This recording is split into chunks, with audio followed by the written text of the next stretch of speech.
안녕하세요. 저는 결혼한 지 한 달도 안 돼서 이혼을 경험하게 된 여자입니다.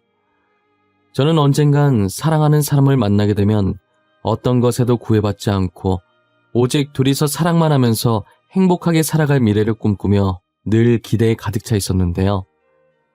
하지만 저는 이번 일을 통해서 사랑만으로는 행복한 결혼 생활을 꿈꿀 수 없다는 것을 알게 되었어요. 드라마나 영화를 보면 빈부격차 심한 주인공들이 만나서 결혼하고 행복하게 잘 살잖아요. 저도 사랑만 있다면 주인공들처럼 모든 것을 이겨내고 잘 살아갈 수 있을 줄만 알았어요. 하지만 드라마는 드라마일 뿐 겪어보니 현실은 전혀 그렇지가 않더라고요. 저처럼 사랑만 가지고 결혼을 결심한 분들이 계시다면 꼭 사랑만으로 되는 건 아니라는 걸 깨닫고 늦기 전에 다시 한번 생각해볼 시간을 주고 싶은 마음에 이렇게 사연을 보내게 되었어요. 제 결혼에 대한 로망을 산산이 깨부순 장본인들은 바로 시댁 식구들이었습니다. 저는 시댁 식구들처럼 한순간에 얼굴이 바뀌는 사람들을 본 적이 없었어요. 결혼하면 본색을 드러낸다고 하더니 결혼하자마자 자신들의 본색을 제게 보여주더라고요. 지금이 조선시대처럼 결혼했다고 평생 자기 식구가 되는 게 아닌데 말이에요. 제가 멍청하게 사랑 하나만 가지고 결혼을 했던 사람은 아버지의 친구분의 소개로 만난 남자였는데요. 아버지께서는 드라마나 영화에서 나오는 세트장을 제작하는 회사를 운영하고 계셨어요. 처음부터 그런 사업을 하신 게 아니라 다른 사업을 하시다가 제가 드라마와 영화를 너무 좋아해서 딸이 보는 드라마나 영화에 자신의 작업물이 등장하면 좋을 것 같다는 생각에 시작하셨어요. 다른 사업도 해보신 분이라 그런지 건너 사업하시는 사람들을 많이 알고 계시더라고요. 그 중에서도 아버지와 엄청 친하시고 제가 삼촌이라고 부르는 분이 계셨는데 자기 지인의 아들 중에 정말 괜찮은 애가 하나 있다고 제게 만나보지 않겠냐고 하시는 거예요. 당시 제가 남자 만날 생각이 전혀 없었어서 선뜻 만나보겠다고 하지 않았고 떨떠름한 제 표정을 보신 삼촌은 아버지와 비슷한 사업을 하는 집안이라고 만나만 보라고 하더라고요. 저는 삼촌이 괜히 제게 이상한 사람을 붙일 것 같지는 않아서 삼촌만 믿고 만나겠다고 했어요. 처음 만났을 때 남편은 꾸민 듯 안 꾸민 듯 검정 슬랙스 바지에 흰색 티 한 장만 걸치고 나왔더라고요. 비율이 좋아서 그런지 아무것도 없이 그냥 티 한 장만으로도 귀티가 철철 흘러 넘치더라고요. 제가 평소 좋아하던 남자 배우가 있었는데 그 배우 작품은 다 찾아볼 정도로 좋아했었어요. 삼촌은 제가 그 배우를 좋아하는 것을 알고 남편이 그 배우와 비슷하다면서 안 만나보면 후회할 거라고 얘기한 적이 있었거든요. 스타일이며 외모며 제가 좋아하는 배우랑 상당히 비슷하더라고요. 제가 얼굴만 보고 반하는 스타일은 아니지만 너무 비슷해서 저절로 눈길이 갈 수밖에 없었어요. 게다가 보통 돈 좀 있는 집안에 잘생기기까지 하면 자기 잘난 맛에 사는 사람들이 많았는데 남편은 늘 겸손하고 자기가 정말 잘났음에도 불구하고 잘난 걸 내세운 적이 단 한 번도 없었어요. 식당 직원이 주문을 하나 빼먹고 늦게 나온 것도 모자라 음식까지 잘못 나왔는데 짜증은커녕 웃으면서 이게 더 맛있어 보이니 그냥 먹겠다고 하는 모습에 호감이 생겼던 것 같아요. 한 번의 데이트였지만 안 좋은 상황이 연속으로 일어나 의도치 않게 남편의 인성을 파악할 수 있었어요. 그래서 제가 먼저 남편에게 애프터 신청을 하게 됐고 남편은 살짝 웃더니 애프터 신청을 받아주더라고요. 그렇게 몇 번 가벼운 데이트를 하며 만나다가 저희는 결혼을 전제로 연애를 시작했어요. 남편은 부유한 집안의 안정적인 직장에 다녀서 그런지 조급함 없이 매사에 여유로웠어요. 모든 일에 여유가 넘치는 남편의 모습을 본받고 싶었죠. 저는 평소에 주변 친구들한테나 남자친구가 생기면 제가 잘 사는 편이었거든요. 그런데 데이트를 할 때마다 제가 결제하려고 하면 결제가 되어 있는 거예요. 알고 보니 남편이 화장실 가는 척하면서 계산을 하고 오는 것이었어요. 제가 돈을 주려고 해도 다음에 맛있는 거 사달라고 하면서 절대 안 받으려고 하더라고요. 막상 제가 맛있는 거 사겠다고 하고 만나면 또 자기가 결제하면서 말이죠. 데이트하면서 제가 카드 꺼냈던 적은 정말 별로 없었던 것 같아요. 그렇다고 남편이 결제하면서 제게 돈 썼다고 생색을 냈던 적도 없었어요. 저는 계속 얻어먹기만 하는 것 같아서 서프라이즈로 여행 결제 해놨었는데 그마저도 여행 갔다 와서 집에 와보면 남편이 몰래 제 가방에 돈을 넣어놨었죠. 전화해서 이게 뭐냐고 하면 남편은 아무것도 모르는 척 딴 말을 돌리기 바빴어요. 오빠, 내 가방에 돈 봉투 있던데 이거 뭐야? 오빠가 넣어놓은 거지? 맞지? 이걸 왜 넣어놨어? 아직 집 도착 안 한 거 아니까 빨리 와서 가져가. 무슨 돈 봉투 말하는 거야? 난 너가 뭐 말하는지 모르겠는데?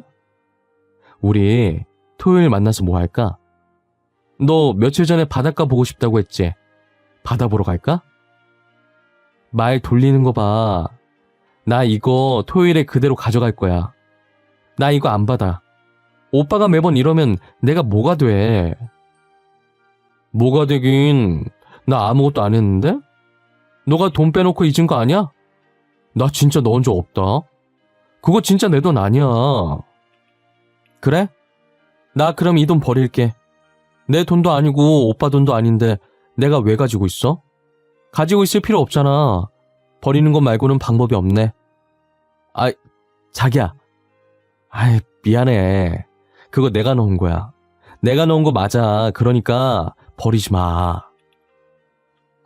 너 이번에 여행하면서 돈 많이 쓴 것 같길래 그래서 그랬어. 너무 화내지 마. 오빠가 그동안 나한테 쓴 돈이 얼만데 그거 생각하면 이건 돈도 아니지. 다음엔 진짜 그러지 마. 알겠지? 오빠 돈만 쓰게 하는 것 같아서 미안하단 말이야.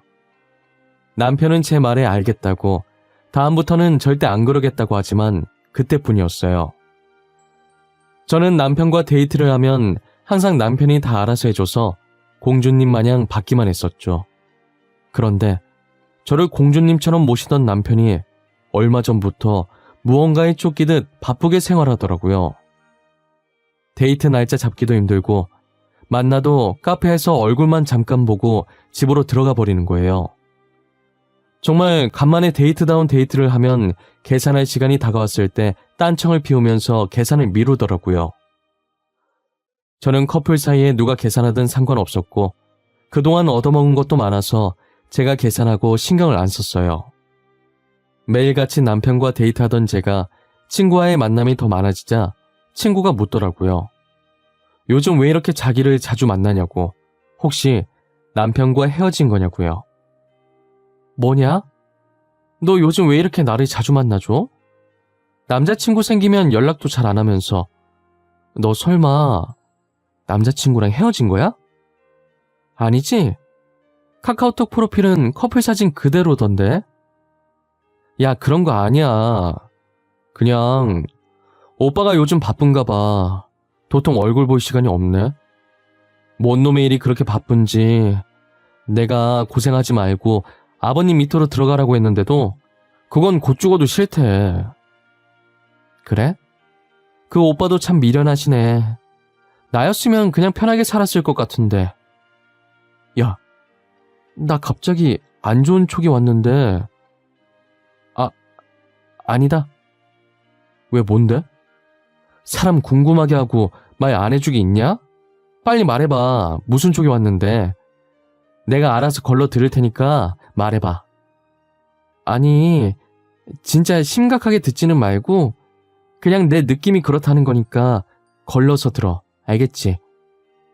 혹시 너네 오빠 데이트 날짜 잡으려고 하면 피하고 연락도 잘 안 되고 너한테 돈도 잘 안 쓰셔? 야, 어떻게 알았어? 데이트 날짜는 뭐 내가 너 만나는 횟수 보면 알 거고 원래 연락 잘 됐었거든? 요즘 진짜 안 돼. 뭐 하는지 모르겠는데 몇 시간 걸러 한 번씩 와. 돈도 안 쓰는 것 같기도 하고. 진짜? 이거 꽤 심각하네. 전에 내가 남자친구랑 어떻게 헤어졌는지 알지? 그놈 바람 피웠었잖아. 그놈이 딱 이랬어. 맨날 데이트 피하고 연락 안 되고 돈도 나한테 안 쓰고 걔한테 썼었지. 에이, 그건 아니야. 우리 오빠 여자인 친구도 없어. 남중 남고 출신이라 회사에서도 다 남자 직원들밖에 없었어. 혹시나 남녀 문제 생길까봐 사장님이 남자만 뽑았다더라. 저는 당시엔 친구의 말을 귀담아 듣지 않았었어요. 하지만 남편은 제가 결혼하자는 말에도 계속 대답을 피하고 다음으로 미루더라고요. 그러면서 친구의 말대로 정말 남편에게 다른 여자가 있는 게 아닌가 하는 의심이 들기 시작했죠. 그게 아니라면 갑자기 저를 이렇게까지 피할 이유가 없을 것이라고 생각했거든요. 그렇게 혼자서 단정 짓고 나니 남편에게 정이 떨어지는 거예요. 헤어질까 말까 고민하고 있을 때 남편이 술에 취해서 저한테 전화했더라고요.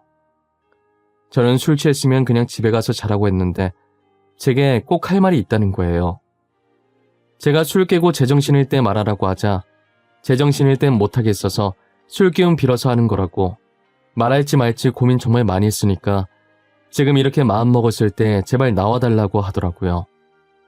목소리도 평소답지 않게 기운이 없어 보여서 남편이 기다리고 있겠다고 한 공원에 나갔어요. 남편은 술에 많이 취했는지 앉아있는데도 고개를 꾸벅거리며 휘청이더니 저를 보자마자 씩 웃더라고요. 자기 옆에 앉으라는 듯 손으로 옆자리를 두드리길래 한숨을 쉬고 남편이 두드린 자리에 앉았어요. 그러더니 작은 목소리로 주저리 이야기를 하기 시작하더라고요. 시영아, 나 너랑 헤어지기 싫어. 요즘 너 눈 보면 나한테 헤어지자고 할 것 같아. 있잖아, 사실 그동안 말 못했는데 우리 집 사정이 많이 안 좋아. 부모님 회사가 많이 힘들어. 그게 무슨 소리야? 아버님 회사가 힘들다니. 나 삼촌한테 그런 말 들은 거 없는데? 얼마나 어떻게 힘든 건데 이렇게 심각한 일을 왜 혼자 앓고 있었어? 내가 지금껏 모았던 돈으로 어찌저찌 버티고 있었는데 턱없이 부족하네? 아마 아저씨도 모를 거야. 주변 사람들한테 피해주기 싫어서 말 안 했어.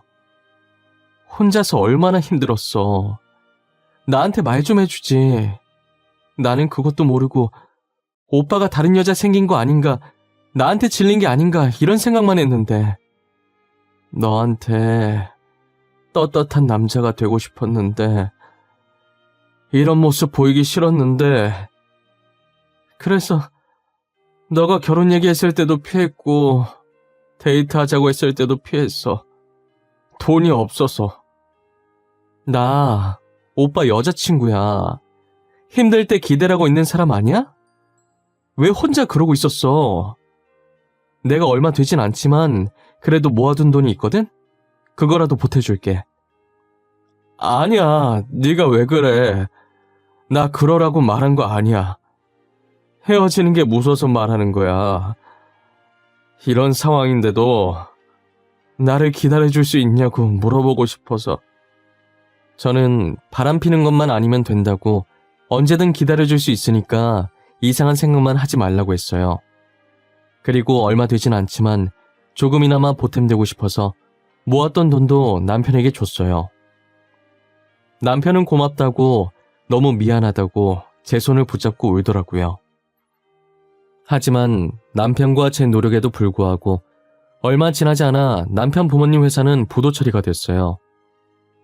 한순간에 집과 돈을 잃은 시부모님은 당시 남편이 살고 있던 원룸에서 여동생까지 네 가족이 살게 됐죠. 남편은 부모님의 회사가 망하고 더 이상 제게 피해줄 수 없다며 이별을 통보했지만 저는 남편을 이대로 포기할 수 없었어요. 친정 아버지께도 이 상황을 말하고 앞으로 남편과 어떻게 하면 좋을지 조언을 구했어요. 아버지께서는 평소 남편의 인품을 잘 알아서 힘들 때 사람 내치는 거 아니라며 남편이 계속 저를 밀어낸다고 해도 잘 보듬어 주라고 하시더라고요. 아버지의 말씀처럼 아무리 남편이 밀어내도 저는 남편 옆에 꼭 붙어 있었어요. 남편을 비롯해 시아버지, 시어머니, 그리고 신우까지 제가 다 챙겼었죠. 저는 끝까지 남편을 포기하지 않았고 제 바람대로 결혼까지 진행하게 됐어요. 아무래도 집안 차이가 나다 보니 신혼집과 혼수가 걱정이더라고요.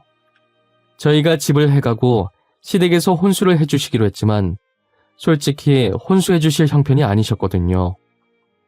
그래서 결혼 비용과 혼수도 저희 쪽에서 처리하자고 친정 부모님께 말씀드렸었죠. 부모님도 사업하는 사람이라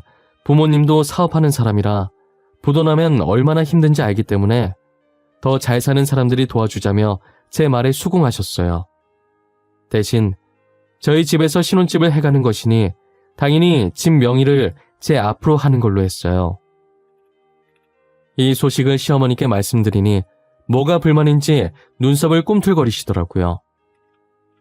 어머님, 왜 그러세요? 혹시 마음에 안 드는 거라도 있으세요? 혼수 때문이라면 정말 걱정 안 하셔도 돼요. 혼수도 저희 쪽에서 해갈 거예요. 그게 아니라 집 명의를 네 이름으로 한다고? 아니, 네 이름으로 하는 건 당연한데 우리 아들이랑 공동 명의로 하는 게 아니라 너 단독으로 한다 이 말이야? 네, 그게 왜요? 저희 아빠께서 해주시는 거니 당연한 거 아닌가요? 제 이름으로 하는 게 무슨 문제라도 있는 건가요? 그래도 같이 사는 사람인데 온전히 우리 아들 명의는 아니더라도 공동 명의로는 올려줄 줄 알았는데. 에이, 아니야, 됐어. 네 이름으로 하는 게 당연하지. 시어머니께서는 신혼집을 제 이름으로 한다는 것이 불만이라고 했지만 그래도 쉽게 꼬리를 내리시더라고요. 순간 시어머니께서 명의 때문에 불만을 말하실 때 제가 든 생각이 막장 드라마에서 보던 장면이 눈앞에서 펼쳐지는 건 아닐까 하는 것이었는데 다행히 그런 것 없이 잘 마무리했었어요. 그리고 남편이 시어머니를 닮았던 것인지 시어머니께서 남편 못지않게 저를 엄청 챙겨주시더라고요. 제 눈치도 상당히 많이 보셔서 오히려 제가 다 불편할 지경이었고요. 신혼집 때문에 살짝 삐그덕거릴 뻔하긴 했지만 심성은 좋은 분이라고 생각했어요. 친정 아버지께서 신혼집으로 40평짜리 아파트를 해주셨더라고요. 인근에 지하철역도 있고 편의시설도 많아서 집값이 어마무시했을 텐데 하나밖에 없는 딸이 결혼한다고 힘을 좀 주신 것 같았어요. 정리가 어느 정도 끝났다는 말에 신혼집을 방문했는데 입이 떡 벌어지더라고요. 세트장 일 하시는 분 아니랄까봐 드라마에서 보던 집 같은 느낌이 드는 거예요. 너무 신나서 방방 뛰고 싶었는데 제 옆에 저보다 더 신난 사람이 있더라고요. 시어머니께서는 집이 너무 이쁘다면서 가구 이것저것 만져보시더니 가전제품 몇 가지를 손가락으로 정확히 콕 집으면서 자기 집에도 있으면 좋겠다면서 은근히 티를 내시더라고요. 집안의 모든 물건을 다 헤집을 기세로 서랍도 있는 대로 다 열어 제끼셨어요. 보는 내내 조마조마했는데 시어머니께서는 결국 일을 내고 마셨죠. 주방 서랍에 있던 그릇을 꺼내보시다가 손이 미끄러져서 그릇들을 떨어뜨리셨는데 바로 밑에 있던 커피 머신으로 다 떨어진 거예요. 어머님, 안 다치셨어요? 괜찮으세요? 그러게 왜 남의 집을 그렇게 뒤지고 그러세요?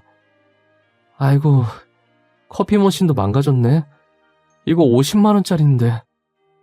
너는 나보다 저딴 커피 머신이 중요하니? 50만 원? 얼마 하지도 않네. 결혼해서 다시 하나 사. 고장난 건 아닌 것 같구만 뭘 그렇게 호들갑이야. 엄마, 이건 엄마가 잘못한 거야. 그러게 남의 집을 왜 그렇게 들쑤시고 다녀. 그리고 50만 원이 애 이름도 아니고 우리 지금 재산 50만 원도 없잖아. 조용히 해. 자식놈들 키워봤자 아무 소용없다더니 결혼도 하기 전부터 지 마누라 편드네. 그래, 늙은이가 괜히 그릇 구경하겠다고 설쳐서 미안하다. 아주 돈 없는 게 죄지? 제가 뭐라고 했다고 서운하셨던 건지 남편 손을 뿌리치고 나가시더라고요. 늘 인자하던 시어머니께서 처음 화내시는 걸 보고 저도 많이 당황해서 어쩔 줄 몰라 했어요.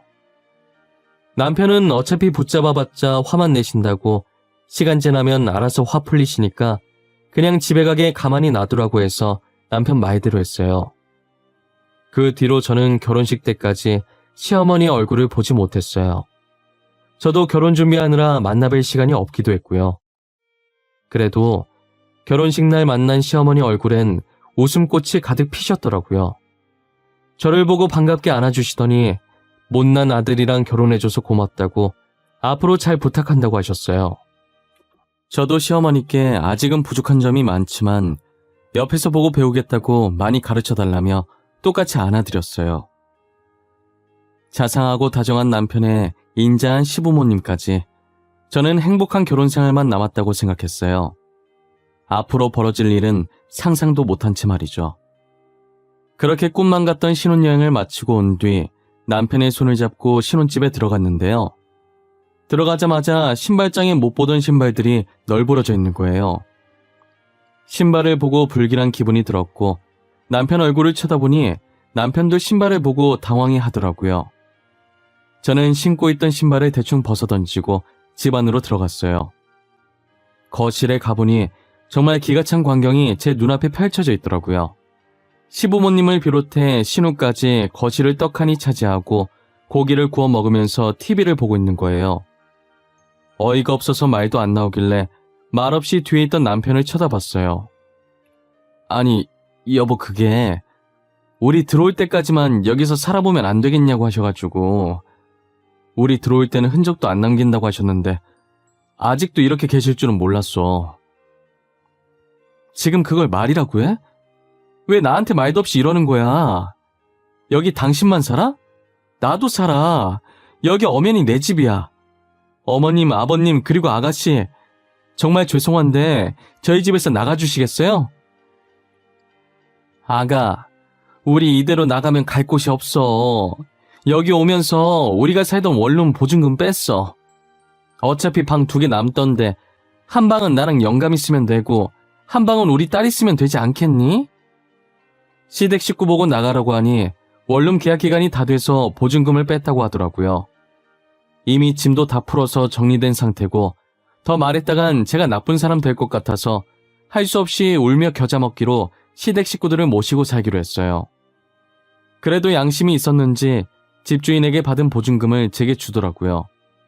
하지만 저는 그 돈을 받으면 안 됐어요. 자기들은 돈을 냈으니 정당하다고 생각하고 이 방 저 방 휘집고 다니기 시작하더라고요. 저희 방까지 들어오는 건지 간혹 퇴근하면 안방 방문도 열려 있는 거예요. 몇 번이고 들어오지 말라고 했지만 화장실 겹치면 어쩔 수 없다고 하는 거예요. 신우는 급한데 어쩌겠냐고 안방 화장실 좀 쓰자고 하길래 저는 속으로 참 흘린 3번 쓰고 알겠다고 그럼 화장실만 쓰고 방 안에 있는 물건 아무것도 건들지 말라고 했어요. 그런데 역시나 안방 화장실만 쓰는 게 아니었어요. 드레스룸에 있던 제 옷들도 제가 걸어둔 대로 안 걸려있고 화장품 서랍에 있던 화장품도 간혹 제대로 안 닫혀 있는 게 신우가 제 물건을 쓰는 게 분명했어요. 저는 뚜껑이 덜 닫힌 립스틱을 들고 거실 소파에 누워서 휴대폰을 보는 신우에게 다가갔어요. 아가씨가 제 립스틱 쓰셨어요? 저번에 제 옷도 입으신 것 같은데 제가 분명 저희 방 화장실만 쓰라고 했던 것 같은데요. 누가 제 허락도 없이 제 물건 쓰라고 했어요? 에이 언니, 그거 한 번 쓴다고 없어지는 것도 아니고 진짜 티 안 나게 썼어요. 진짜 살짝 톡톡 이렇게 바르고 끝이었다니까요. 톡톡이든 뭐든 저 다른 사람이 제 물건 쓰는 거 안 좋아해요. 그러니까 앞으로 조심 좀 해줬으면 좋겠어요. 아, 네네 알겠어요. 제가 잘못했네요. 다음부터 안 쓸게요. 됐죠? 안 쓰면 될 거 아니야. 그거 조금 썼다고 유나는 다 떠네 진짜. 신우는 제 말에 기분 나쁘다는 듯 궁시렁거리면서 방에 들어가더니 방문을 쾅 소리 나도록 닫더라고요. 가서 한마디 하려다가 제 입만 아플 것 같아서 그냥 방으로 들어와 버렸어요. 그때 그냥 내쫓아버릴 걸 왜 모시고 산다고 해서 이렇게 사서 고생을 하는지 모르겠어요. 시댁 식구와 저는 맞는 부분이 단 하나도 없었어요. 모든 부분에 부딪혔고 사소한 것 하나까지도 어긋났어요. 거기다 시어머니께서는 친구를 만나고 오신 건지 친구 며느리와 저를 비교하시더라고요. 자신과 비슷한 시기에 며느리를 보신 친구는 며느리한테 명품 가방을 받았다고 하면서요. 아무리 지금은 이런 신세지만 왕년엔 잘 나갔던 사모님인데 명품 가방 하나 선물 안 해주냐더라고요. 저는 혼수 준비하면서 시댁 식구들에게 어울릴만한 선물을 다 해드렸거든요. 시아버지께는 명품 머플러, 시어머니께는 조그만 금반지, 신우에겐 명품 지갑을 해줬었어요. 그리고 연애하면서 자잘한 기념일마다 다 챙겨드리고 결혼하고서도 사고 싶다는 거 있으면 사드렸었어요. 그동안 제가 선물했던 것들은 다 잊고서 당장 800만 원짜리 명품 가방을 사달라고 하시는 거예요. 방 안에서 그걸 들은 신우도 불이 나게 나와서는 시어머니 말에 거들더라고요. 시어머니 가방 사면서 자기 가방도 하나 사달라고 밖에 나갈 때 들고 다닐 게 없다고 하면서요. 800만 원이 누구 집 강아지 이름도 아니고 나오라고 하면 뚝딱 나오나요? 저는 당연히 안 된다고 했고 시어머니와 신우는 왜 안 되냐고 따지기 시작하는 거예요. 언니, 저희한테 그 정도도 못 해줘요? 우리가 많은 거 바라는 것도 아니고 가방 하나 사달라고 하는데 그게 그렇게 힘드냐고요. 다른 집 며느리는 특별한 날 아니라도 명품 선물 떡하니 해준다고 하던데 너네 집 돈 많지 않니? 죽을 때 다 짊어지고 갈 것도 아니면서 뭘 그렇게 아껴. 800만 원이 누구 이름이에요? 어머님 아가씨는 800만 원 가지고 계세요? 아니잖아요. 당장 800만 원도 없으신 분들이 왜 저한테 난리세요? 저도 800만 원 없어요. 그동안 우리가 네 눈치 보고 살아주니까 네가 뭐라도 되는 줄 아니? 결혼했으면 넌 이제 우리 집 사람이야. 이 말이 무슨 뜻인지 모르겠어? 시애미 말이 법이라고. 언니, 결혼 생활 행복하게 하고 싶으면 저희 말 들으셔야 할 거예요. 이게 저희 좋자고 이러는 거겠어요? 다 언니 위해서 이러는 거예요. 나를 위해서 그런다고요? 진짜 말 웃기게 하시네. 이게 어떻게 저를 위한 거예요? 다 두 분을 위한 거지.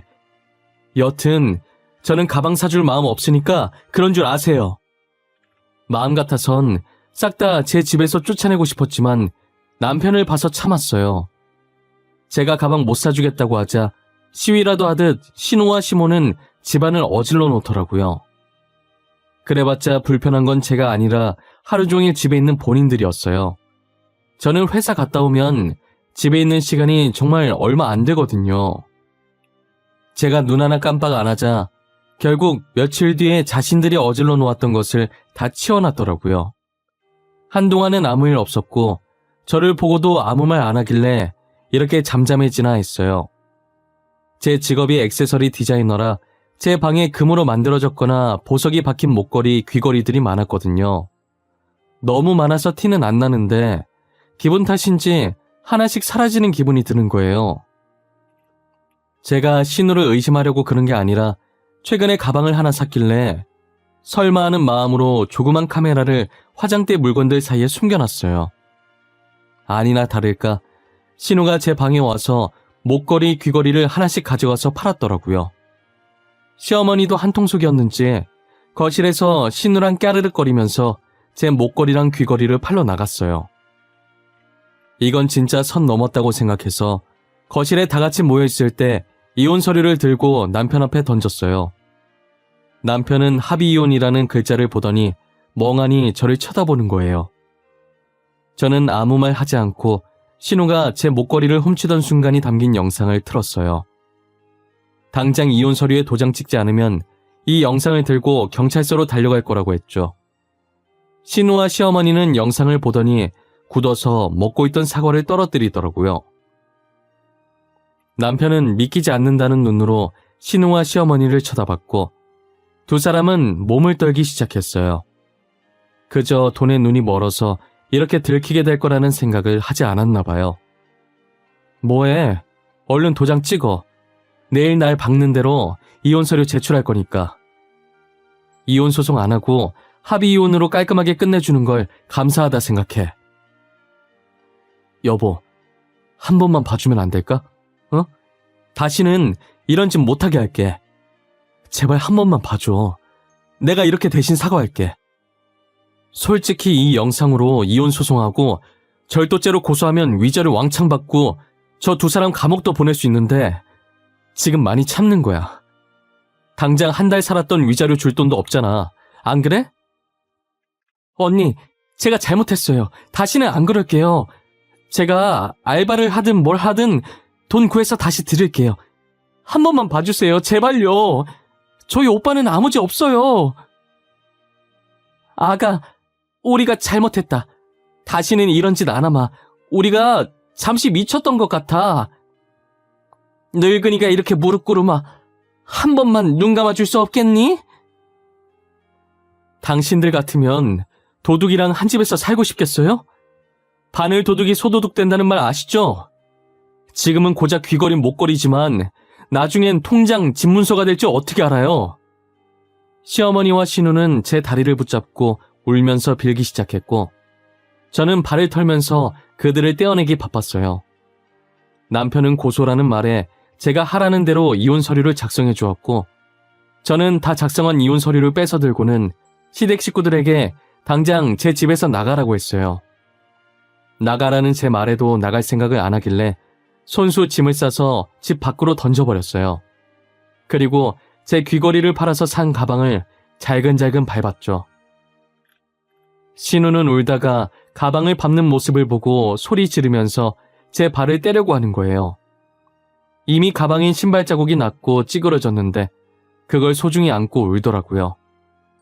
정말 그 모습이 얼마나 한심하던지 먹고 떨어지라고 신우가 평소 탐내던 제 가방을 던져주고 문을 닫았어요. 시댁 식구들을 쫓아내고 텅 빈 거실을 보니 속이 시원했어요. 그렇게 저는 결혼한 지 한 달도 안 돼서 이혼을 하게 되었어요.